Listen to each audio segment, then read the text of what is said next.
ஒரு ஊர்ல ஒரு பாட்டி இருந்தாங்கல்ல. அந்த பாட்டி வடை சுட்டுட்டு இருந்தாங்கல்ல. அந்த பாட்டி வரவெடுக்க போனோன்னு இந்த காக்கம் இது மரா அடித்தாச்சு. அப்புறம் போனோன்னு காக்க பறந்து வடையை எடுத்துட்டு போயிட்டான். எடுத்துட்டு போனோன்னே அப்போ ஒரு குள்ள இருந்துச்சு. அப்புறம் குள்ள நிறைய காக்கா காக்கா நீ அழகா இருக்க ஒரு பாட்டு பாடேன்னு சொல்லிச்சோம். அப்புறம் காக்கான்னு கத்தி கத்தி அப்புறம் வடை கீழே விட்டேன்.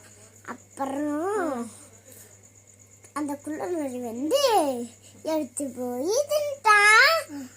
அப்புறம்